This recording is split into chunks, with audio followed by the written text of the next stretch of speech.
Olá, pela terceira vez que eu estou gravando esse vídeo, que deu problema.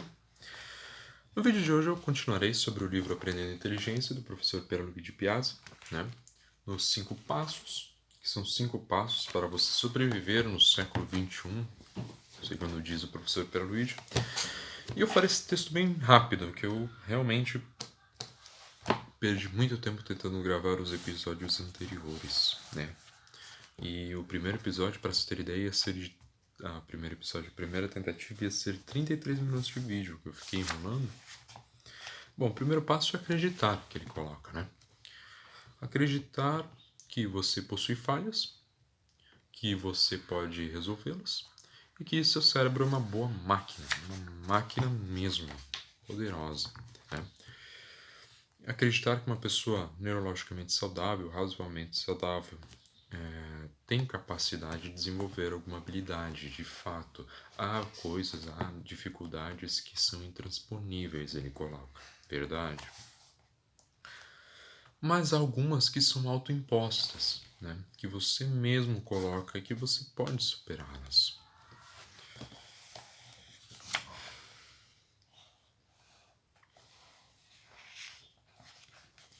O segundo passo, então, evitar a burrice, existem coisas que, além de não produzir inteligência, inclusive afetam ela, Então ele vai colocar aqui as drogas, tanto lícitas quanto ilícitas, maconha, cocaína, companhia, tabaco, álcool e ritalina. São, por exemplo, as drogas que ele usa para demonstrar aqui. Depois ele usa um provérbio. Todo prazer vem associado a uma dor. O verdadeiro prazer é aquele que vem aquele no qual a dor vem antes. Então, no caso, quando o prazer vem inicialmente, provavelmente a dor virá depois. Quando você faz algo por impulso para buscar o prazer, você depois sentirá culpa. Comer, por exemplo, é algo que não deveria comer. Primeiro vem o prazer, depois a culpa de ter comido aquilo. Quando, por exemplo, algo começa com dor e depois é acompanhada do prazer, é melhor isso. Por exemplo, você deixa de comer, você sente a dor de não poder comer aquele alimento, mas depois você sente o prazer de ter sido forte para aguentar a vontade, Uma coisa do tipo, é basicamente isso, Então, depois ele fala da televisão, Que a televisão,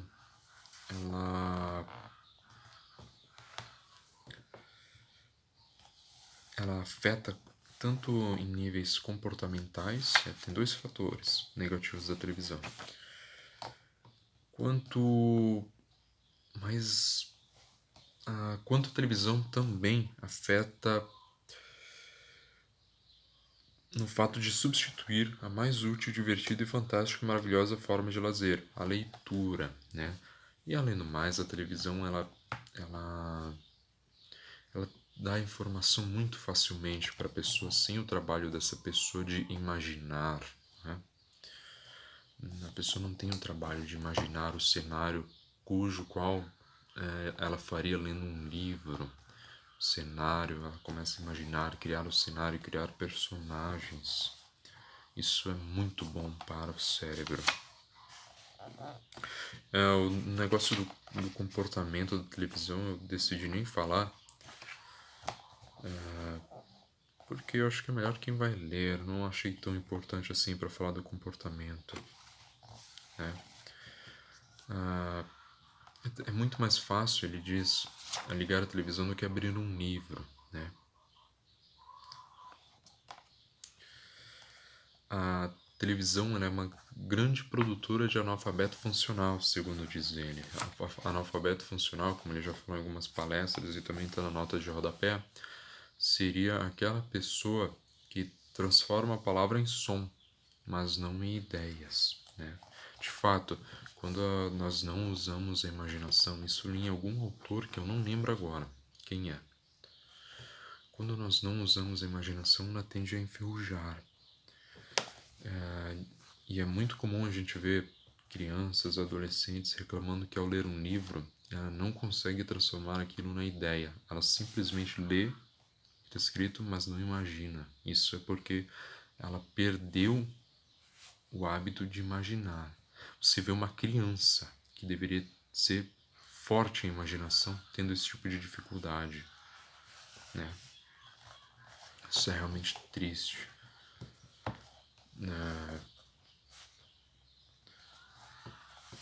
Então, ele coloca não sabem ler.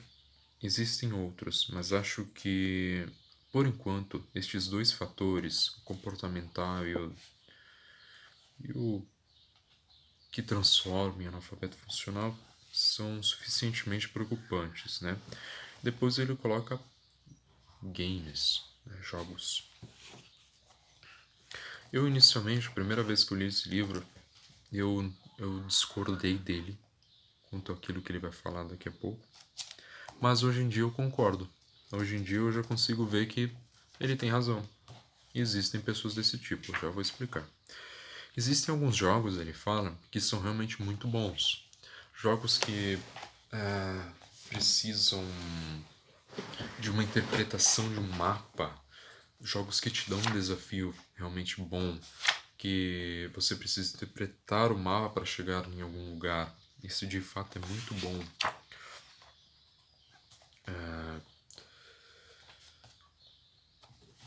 Mas há jogos que simplesmente são violentos, né? Eu particularmente gosto de jogo assim também. Eu gosto bastante de jogos. Eu jogava muito, hoje em dia eu já não jogo tanto. Tem um tempinho que eu tento tirar pelo menos por semana algumas horinhas, mas é raro. Infelizmente. Mas felizmente, porque pelo menos eu estou ocupado com outras coisas que eu gosto, então não vejo tanto problema. Mas então, falando dos jogos violentos, né? Jogos que você apenas tem que matar, ou para ganhar de algum inimigo você vai lá com o carro, bate em tudo qualquer canto, sai voando. Em GTA, por exemplo, que você vai, atira, vai com o carro para todo qualquer lado, bate, cai do prédio com o carro, depois morre, nasceu de novo. Ele critica esses jogos porque ele acha que as pessoas... Eu vou, na verdade, parafrasear aqui. Parafrasear não, vou pôr entre aspas, né? Abre aspas. A esmagadora maioria dos jogos consiste, porém, em competições malucas nas quais você arrisca tudo para ultrapassar o adversário. Bateu, capotou, tudo bem. No jogo você tem uma meia dúzia de vidas. Aí o desgraçado compra uma carteira de habilitação e sai pelo mundo dirigindo como se na vida real também tivesse chances adicionais de recomeçar o jogo depois de morrer num acidente. Quando eu li isso, essa frase, inicialmente eu achei, não, ele só pode estar de brincadeira comigo, né? Que ele vai falar uma coisa dessa. Acha que alguém faria uma coisa dessa? Infelizmente sim. Eu vi já casos assim. É assustador, mas eu vi. Então, depois desse dia, eu calei a boca e falei, não, ele tem razão nisso. Algumas pessoas levam a sério esse tipo de coisa. Elas acham mesmo que a vida é um videogame, né? Não que a culpa seja do videogame, mas da pessoa, né?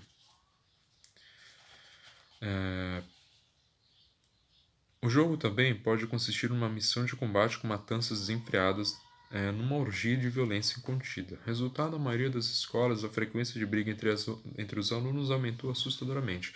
Aqui eu tenho uma ressalva, eu não sei se o jogo poderia ser o culpado disso, né? Ou pelo menos se ele for o culpado, que ele seja o único culpado. Porque nós temos violências em filmes também, né? Nós temos letras de música que incitam a violência. Então o mundo naturalmente está ficando... Naturalmente não sei dizer, é uma palavra meio forte, mas o mundo está ficando violento. E culpar apenas o videogame, né? Acho que não é bem assim o negócio. Mas pode sim influenciar, tá? quando uma criança, um adolescente se apega num personagem, ela tende a imitá-lo. E se o personagem for violento, for um personagem ruim, ela vai provavelmente imitá-lo.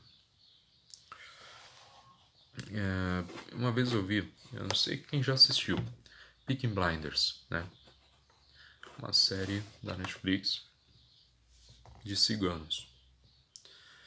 Uma vez eu fui ver, eu gosto muito dessa série, eu assisto bastante. Bastante entre aspas, eu quase não assisto mais, mas eu terminei ela há um tempo atrás.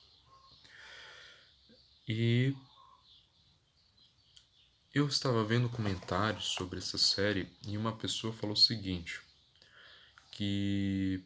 aliás, para quem não sabe, na série o pessoal é totalmente fumante. Nunca vi uma série que pessoas fumem tanto. Os atores provavelmente vão desenvolver um câncer de pulmão só de gravar isso. Mas a pessoa escreveu, não sei se era criança ou não, que ela ficou com vontade de fumar vendo essa série. Ela escreveu em inglês, eu não lembro muito bem. Por conta dos personagens. Eles influenciaram. Aqui é a importância que os antigos davam na leitura de livros, cujo o livro, o protagonista é voltado para o bem, né? Para as boas atitudes, para algo de qualidade favorável. Hoje em dia nós temos o oposto ocorrendo. O mal está sendo romantizado. Nós vemos o mal sendo algo bonitinho, algo bom, como o próprio Peaky Blinders, Breaking Bad, por exemplo. Em várias novelas, aquilo que é errado, aquilo que é ruim, é tido como algo bom, algo bonitinho, algo de aventura. Antigamente isso não era impensável uma coisa dessa para as crianças. Existia, se não me engano, nas artes do Bern, né?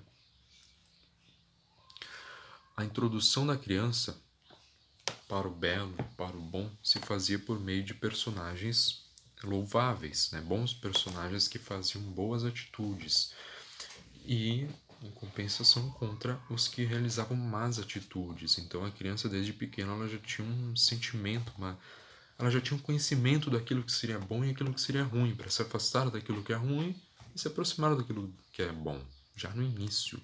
Hoje em dia nós não temos mais isso. Temos, na verdade, mas é raro. É um bom livro que indique isso, geralmente não é recomendado mais para criança.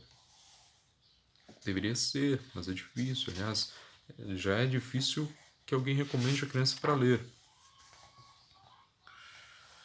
Ele fala da internet, né? Continuando. Ele fala da internet, que embora seja muito boa, tem muita coisa, muita informação boa, ultimamente ela está sendo utilizada de forma errada.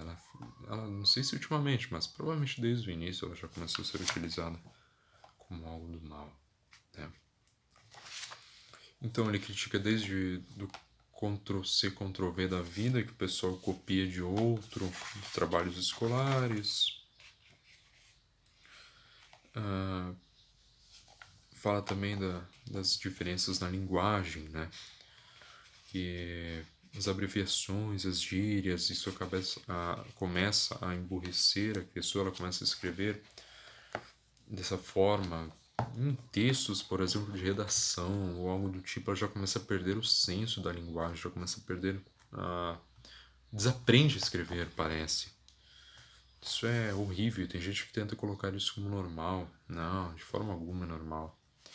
Modificar a linguagem assim desse tipo é totalmente imbecilizante. Não digo, claro, você abreviar, você, VC lá, né? Às vezes você tem pressa para escrever. É uma coisa que talvez exija alguma velocidade. Mas cuidado, né? Não vai exagerar. Não vai começar a escrever, que nem ele coloca aqui não. Aqui com A, com K e com I. Né? E o now, N-A-U-M. Né? Pelo amor de Deus, não começa a escrever assim. Já não. Cuidado com esses exageros, com essas gírias. Isso é triste, você que escreve isso é triste para você que escreve e para quem lê, porque a pessoa se fode tentando entender o que você está lendo, com essas gírias imbecis. Então tome cuidado. E também se você está cortejando alguma menina, ela vai rir da sua cara, tá bom, garoto? As meninas não gostam disso, tá?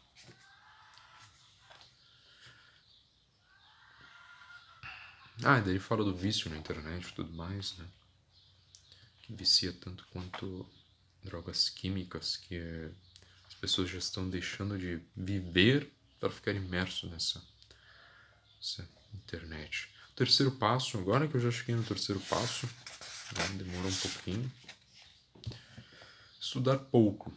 Ele fala de estudar pouco, mas estudar todo dia, com frequência, né?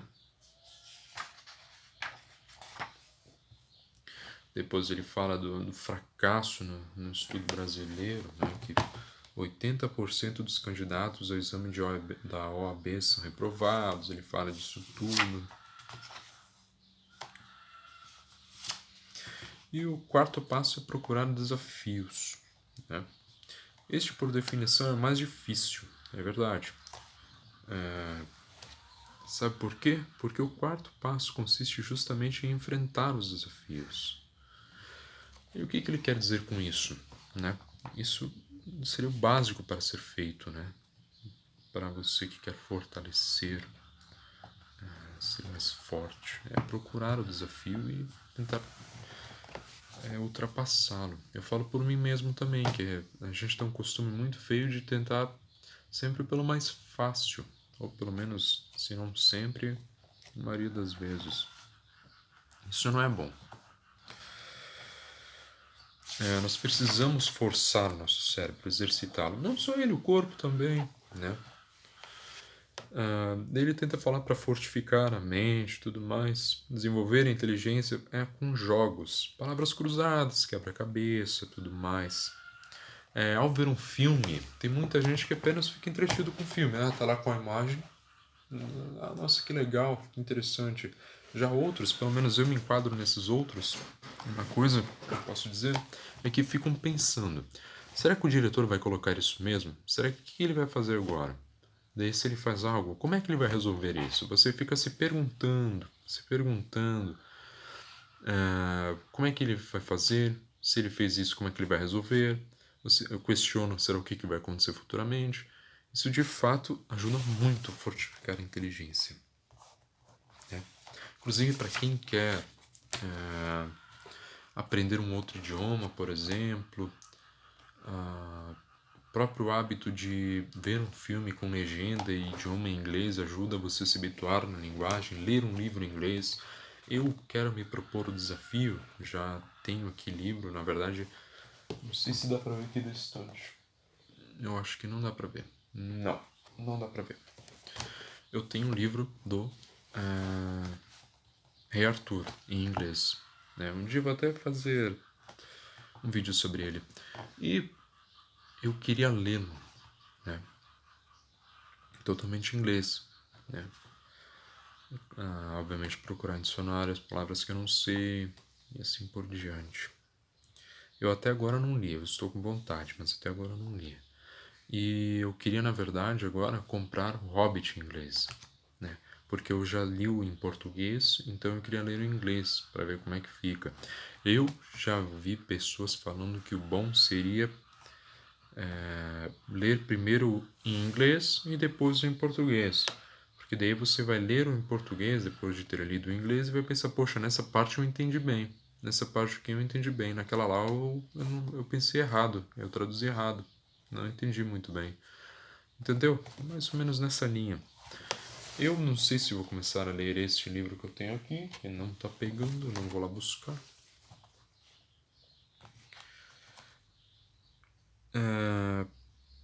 Pelo menos eu não sei se eu vou lê-lo agora, né? Talvez demore um pouco, mas eu quero ler o Hobbit em inglês. Eu tenho muita vontade de ler Hobbit, ou pelo menos algum livro menor. Um livro, você que quer ler em inglês, quer se habituar, compra um livro para criança em inglês. Pequeno Príncipe ou algo do tipo. Os Três Mosqueteiros. Eles são livros curtos e com uma linguagem simples, obviamente, porque é para criança. Então não vai ter dificuldade. Claro, pode ser que tenha, mas é muito mais fácil, né? Você já vai, se habita naquela linguagem, se habitua naquela linguagem, enfim. Tem toda aquela história do dor antes, prazer depois, tá? Da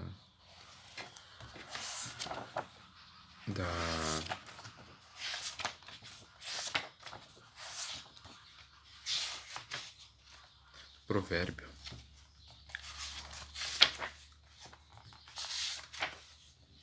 Quinto passo, ler muito. O professor Pierluigi, ele tem muito dessa de tirar muito conhecimento por meio da leitura, né? Ele era uma pessoa que gostava muito de ler. Era porque ele é falecido. Ele faleceu em 2015. Aliás, eu acho que eu nem falei sobre o autor até agora, né?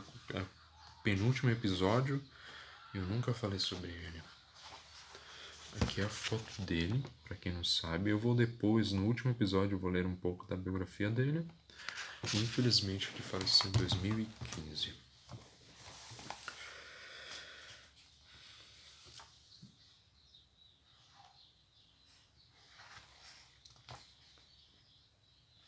Ele fala sobre os livros, né? Sobre as pessoas que não sentem prazer em ler, que algumas elas são imersas no livro, já num livro que elas nem gostam. Por exemplo, na escola, quando você é obrigado a ler um determinado livro, literatura brasileira. Literatura brasileira é muito chata, tá? Essa é a minha opinião. É muito chato. Eu não gosto. Mas tem que ler. Eu tenho algumas obras aqui. Porém, eu não fui obrigado a ler, pelo menos até onde eu lembro, uma obra para fazer um resumo. Eu realmente não ia conseguir ler. Eu sempre, desde que iniciei minha carreira de leitor, eu comprei e li o livro que me interessou. Filosofia, inicialmente. Depois ele fala que ler é lazer, né? Que tem um certo preconceito com o livro. Muita gente discorda de que o livro possa ser um lazer, possa divertir. Pode sim, amiguinho. Vai lá, lê o livro, vai se habituando. É que o problema é que as pessoas não estão habituadas, elas já estão com a imaginação toda lascada, e elas não conseguem imaginar, não conseguem extrair aquilo que o livro pode oferecer. Aqui também sobre ouvir rádio. Ouvir rádio é muito bom para estimular a inteligência também. Ouvir rádio e ler, né? Ouvir rádio, inclusive, há vídeos no YouTube. Se não me engano, tem um canal chamado Paralelo Metafórico. Eu assisto, entre aspas, eu escuto alguns vídeos dele, do canal, que é sobre crimes ou coisa do tipo, casos misteriosos. Isso é muito bom para você que quer estimular também a inteligência, né? A imaginação, aliás, a escutar canais desse tipo, né? Que eles vão te narrando e você vai imaginando o que aconteceu. Não sei se o canal é para ser feito assim, tá? Esse canal, mas eu uso assim. Eu gosto de ouvi-los falando. Ele fala de alguns problemas da leitura, falta de vocabulário, interpretação de texto, redação, lentidão. Ele fala sobre como você descobrir o livro.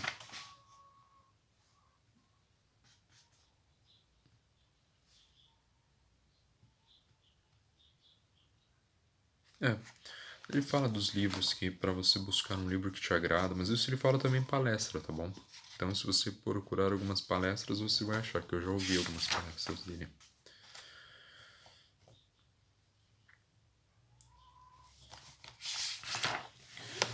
Que para você achar um livro, você vai lá, procura o livro, lê.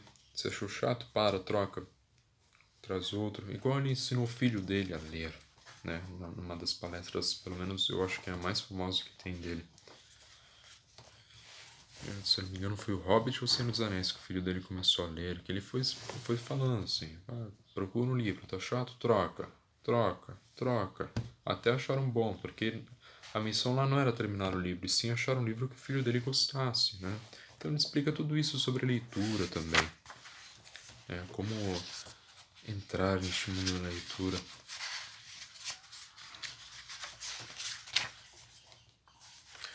É isso, acabou essa parte. A próxima parte é essa e última, um pouco de cibernética. E eu peço que vocês comprem um livro para vocês lerem. Ele é muito importante, você que é aluno, que quer ter uma melhora no seu estudo, algo do tipo. É bem interessante ler o que ele fala. E se você tem alguma dúvida quanto ao que eu tentei explicar aqui, se não ficou muito claro, peço que escreva nos comentários, né? Caso tenham gostado, deixe um like, né? Querem que eu leia algum livro, né? Ou me recomendo, melhor dizendo, algum livro? Escreva aqui embaixo nos comentários também. É isso então. Terminou agora essa parte, foi terminada. Eu tive que fazer bem resumida essa parte, tá? Tem muita coisa que eu não falei ali que é muito bom que vocês leiam. Eu não me aprofundei sobre esse aspecto da leitura, né? O que ele fala tudo mais, que ele fala da escola, que obriga a ler livro chato. Isso eu comentei um pouquinho, mas bem superficial. Sobre como achar um livro bom. Tem um livro, mas também, se eu não me engano, tem palestras. Se eu não me engano, não tem palestras que eu vi dele pelo YouTube. E assim vai indo, ele vai explicando, né, os 5 passos para você melhorar, né, os desafios, tudo mais. É isso então, deixa um like, escreva nos comentários alguma coisa, a recomendação do livro e fiquem bem.